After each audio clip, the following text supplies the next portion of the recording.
Baik Pak, ini ada pertanyaan kembali dari PT Musimas. Pertanyaannya adalah berapa lama periode waktu yang ideal untuk update isu internal dan eksternal? Ya, tadi saya bilang ya, jadi kalau kita merefer kepada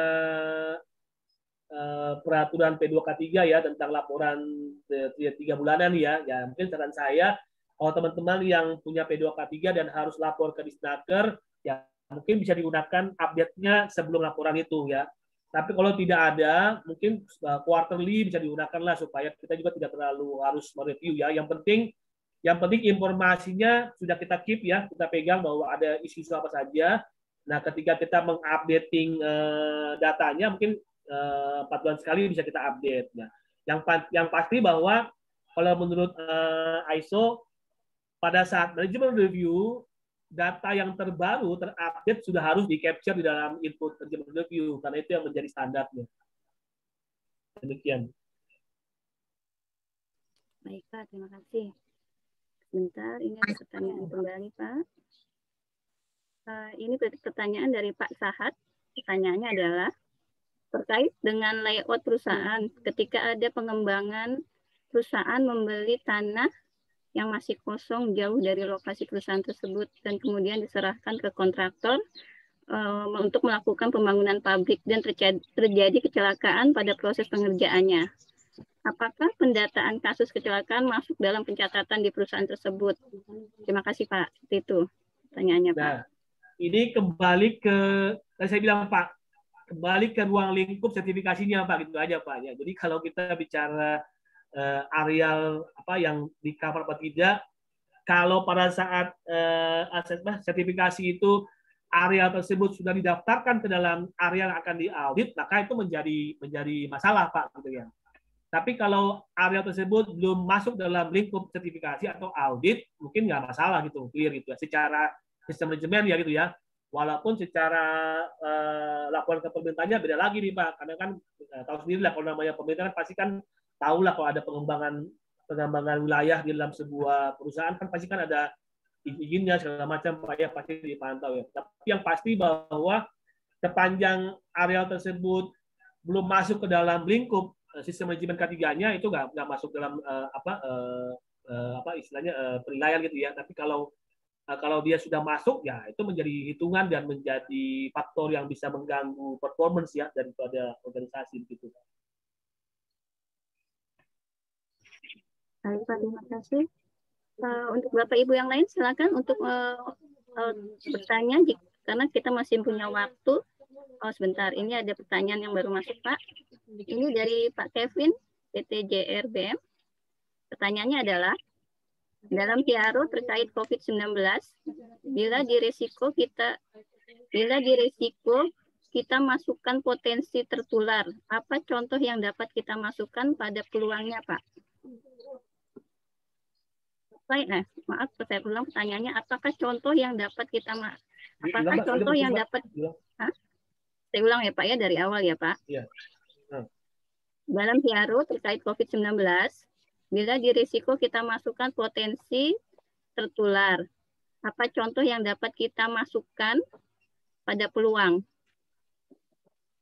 Ya, karena Bapak sudah masukkan COVID menjadi sebuah isu untuk risiko, maka yang harus di-capture bukan di peluangnya, Pak, tapi di hierarkinya, Pak. Jadi kalau peluang itu tidak ada standar hierarkinya, Pak, kalau di standar gitu. Yang ada hierarki itu hanya risiko saja. Jadi ketika ada risiko pandemi, maka yang muncul bukan di peluangnya, tapi ada di risikonya. Terkecuali di dalam organisasi benar-benar 100% tidak ada yang terkontaminasi, Pak. Tidak ada yang benar-benar positif. Nah, Bapak bisa masukin itu, Pak, ke peluang, Pak. Kenapa? Karena itu isu positif, Pak. Artinya tidak ada karyawan yang mengalami positif COVID-19. Nah, supaya tidak terjadi, maka peluangnya apa? Nah, itu boleh, Pak, sebagai positif isu. Tapi kalau sudah ada kejadian, ada karyawan yang terkena positif, maka masuknya ke risiko, Pak, ke mitigasi risiko, Pak, atau masuk ke hierarki tadi itu, Pak, seperti itu. Oke, baik, Pak. Ya, baik, terima kasih, Pak. Baik, silakan lagi kepada Bapak Ibu, silakan untuk bertanya, masih ada waktunya kita Pak, kurang lebih sekitar 20 menit lagi. Jika ada yang ingin ditanyakan dan ingin disampaikan. Silakan Bapak Ibu. Panas, saya via suara aja ya, Panas mau tanyanya. Boleh Pak, silakan Pak, langsung Pak, boleh. Iya, Panas. Saya Abbas Pak, Pak dari Trisensa. Pak, saya mau tanya untuk peluang sendiri itu apakah harus dilakukan penilaian Pak? Karena di kami kan baru cuma identifikasi aja sih, proses identifikasinya aja yang kita lakukan.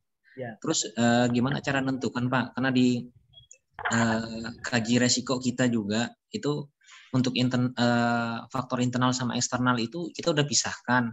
Tapi kadang ada beberapa proses atau aktivitas di faktor internal itu berulang. Contohnya saja mungkin di metode sarana atau maksud saya di metode sarana prasarana instalasi dan peralatan pertambangan misalnya. Tapi itu nanti ternyata aktivitas itu bisa muncul di faktor lingkungan atau faktor lingkungan kerja. Nah ini kita harusnya menempatkannya di mana ini ya, Pak Anas? Cara menentukan penempatannya ini. Mungkin itu aja Pak Anas. Terima kasih. Baik Pak. Nah, tadi kan saya bilang di awal kan ada other Pak ya, ada other risk, ada other opportunity Pak ya, gitu ya. Jadi kalau dia di luar K3, Bapak bisa masukin ke dalam resiko lain gitu ya, karena berhubungan dengan lingkungan gitu ya, bukan berhubungan dengan K3 tadi. Kemudian peluangnya juga bisa masuk ke peluang peluang K3 tadi gitu ya Pak ya. Kemudian apa tadi Pak? Bisa diulang tadi Pak? Saya lupa ini. Yang kedua apa ya? Iya. Gimana? Yang kedua itu gini Panas, kadang ada resiko itu yang muncul lagi setelah kita identifikasi mungkin ketemu di faktor yang terkait metode. Nah, tapi dia muncul lagi nanti di faktor lingkungan kerja atau lingkungan Panas. Jadi nanti akan ada teridentifikasi secara double nih, ada double nih gitu kan. Padahal di proses yang sama atau aktivitas yang sama nih gitu. Tapi nggak berhubungan sama orang Pak ya gitu ya? Bisa sih Pak, kadang sama. Contohnya saja gini Pak ya, contohnya di metode mungkin penggunaan peralatan Pak ya. Mungkin kalau pada saat kita dilakukan commissioning ya nanti mungkin ya bisa berdampak pada operator lah atau ini. Betul. Tapi nanti juga pengoperasian tadi bisa muncul di faktor lingkungan pekerjaan tadi. Nah contohnya gini, misalnya tadi si operator tadi sudah melakukan commissioning, tapi commissioningnya itu karena tidak kompeten melakukan commissioning, di faktor personal nih, yang melakukan commissioning tidak kompeten, akhirnya muncul lagi nih, bisa jadi nih Pak, gitu kan? Ini tentukannya di mana nih kita taruhnya gitu? Jadi gini Pak, sepanjang itu kasusnya masih berulang Pak, maka selama itu dia akan menjadi risiko Pak ya gitu ya, risiko berulang gitu Pak ya. Nah penempatannya sendiri, kalau dia di dalam tabel tadi itu kan ada pilihannya Pak, ada risiko K3 atau risiko lain Pak ya. Jadi mungkin tabelnya sama, cuma kontennya itu isinya berhubungan dengan risiko lain. Sepanjang itu tidak berhubungan dengan faktor human atau faktor K3-nya, mungkin tadi yang kalau K3-nya mungkin bisa masuk ke risiko yang K3-nya. Tapi ketika bicaranya bukan ke orang, berarti maksudnya ke risiko lain Pak gitu Pak. Dalam hal ini lingkungan gitu Pak.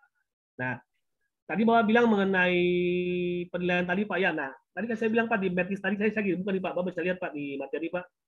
Metris yang benefitnya Pak. Jadi menentukan peluang itu mesti harus ada dua ini Pak, dua sistem scoring Pak yang beda gitu ya. Jadi kalau yang resiko itu kan lebih kepada kerugian gitu Pak ya. Tapi kalau peluang kan lebih kepada keuntungan kan Pak, benefit Pak gitu ya. Jadi mungkin di metrisnya Bapak bisa dikembangkan lagi, dibuat satu metris lagi yang berhubungan dengan benefit Pak, yang berhubungan dengan peluang gitu.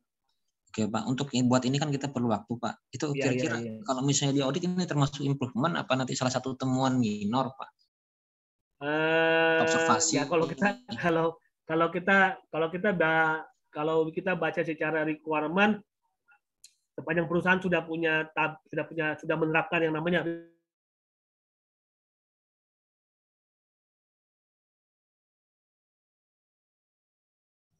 Halo, Pak Anas terputus Pak. Sudah dengar? Oke, Pak. Ya. Cuma kalau secara requirement Pak, sepanjang sudah ada risk and opportunity sudah ada maaf Pak, Bapak di sekarang pakainya apa Pak? Masih pakai Hiradechi atau IDPRP namanya Pak bahasanya? Saya nyebutnya kaji resiko sih Pak, Kaji karena yang resiko. PPL kan Pak, kita integrasi soalnya Pak. Ya. Kaji resiko mutu sama penerbangan dan lingkungan. Iya. Tapi di dalamnya sudah ada apa, bahasa peluang kan? Kalau di tabelnya sudah ada Pak, tapi peluang itu belum kita lakukan penilaian. Ya. Cuma baru kita identifikasi sih Pak. Iya. Kalau kita baca dari requirement-nya yang ISO ini Pak ya, yang 421 kan dia minta harus ada assessment of opportunity Pak ya bahasanya ya. Kalau kita baca di 61-nya itu kan ada assessment of risk and assessment of opportunity. Jadi seharusnya harus ada Pak gitu loh Pak. Jadi mungkin sebaiknya dibuat dulu Pak gitu loh Pak. Jadi kita menilai dua-duanya Pak. Kita tidak hanya menilai risiko, tapi kita juga menilai peluangnya seperti apa nih Pak kalau kita lakukan improvement. Jadi sepertinya sih kalau itu belum ada secara konteks klausulnya sih pending Pak, karena memang belum ada assessment of opportunity Pak gitu loh Pak. Seperti itu Pak. Pak, peluang ini apakah di K3 aja atau di lingkungan juga memungkinkan Pak? Karena kan mungkin di peluang di lingkungan mungkin penggunaan material yang lebih ramah lingkungan seperti itu kan Pak maksudnya. Oh iya benar. Jadi RO ini muncul tiga-tiganya Pak. RO ini muncul di 91, muncul di 14 juga, muncul sama apa namanya RO juga risk and opportunity. Hanya saja di ISO yang ini Pak, yang 421 namanya JIARO Pak gitu loh Pak. Oh iya, nah maksudnya kan untuk penentuan pada saat kita menyusun metrik di metrik peluang ini kan harusnya kita bisa mengintegrasikan yang 3 tadi Pak maksudnya. Betul. Jadi bisa Pak. Jadi maksudnya di satu metrik ini bisa mewakili 3 itu Pak ya. Sebenarnya punya saya nih integrasi Pak, cuma saya potong aja nih Pak, saya yang punya K3 aja Pak sebenarnya Pak gitu loh Pak. Gitu loh Pak. Yang punya saya yang metrik ini sebenarnya integrasi 3 standar Pak, quality, Enviro dan K3. Cuma karena saya hari ini ngomongnya hanya 45 saja, jadi saya hanya potong aja. Gitu. Pak, untuk parameter penilaian peluang, apakah hanya dengan biaya implementasi atau ada parameter lain Pak biasanya? Boleh aja Pak. Kan boleh aja sih Pak. Bapak mau nambahkan parameter lain yang menurut organisasi itu diperlukan, silakan Pak, nggak masalah sih Pak. Yang penting ketika diimplementasikan dalam tabelnya muncul itu loh Pak. Jangan sampai tabelnya muncul tapi di dalam tabelnya kok ini nggak ada efeknya dulu Pak, kan jadi mubazir Pak gitu. Boleh Pak, nggak apa-apa. Boleh aja, nggak masalah. Nggak ada ketentuan harus seperti ini. Tadi kan hanya contoh Pak ya, contoh sebuah metrik gitu ya. Cuman dia lebih kepada benefit Pak kalau ini yang peluang gitu Pak. Jadi berapa keuntungan yang didapat organisasi ketika ada sebuah peluang gitu Pak yang dilakukan. Seperti itu. Oke Pak. Oke Pak Anas, terima kasih Pak. Sama-sama Pak. Baik Pak Anas, terima kasih. Ini kita melanjutkan pertanyaan dari Pak Kevin tadi ya Pak. Ternyata ada pertanyaan kembali dari beliau. Pertanyaannya adalah dengan kata lain, melanjutkan pertanyaan tadi ya Pak ya. Dengan kata lain, apakah kalau item sudah ada risiko tidak bisa lagi kita masukkan ke peluang? Iya.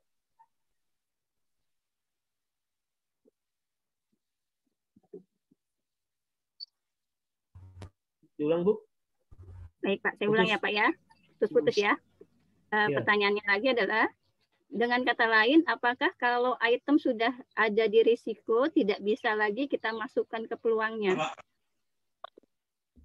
Ya, kalau kita lihat dari konteks definisinya tadi ya, kemudian kita lihat dari output dari masing-masing risk peluang, sebenarnya ini kan menggambarkan dua hal yang berbeda Pak sebenarnya Pak gitu ya.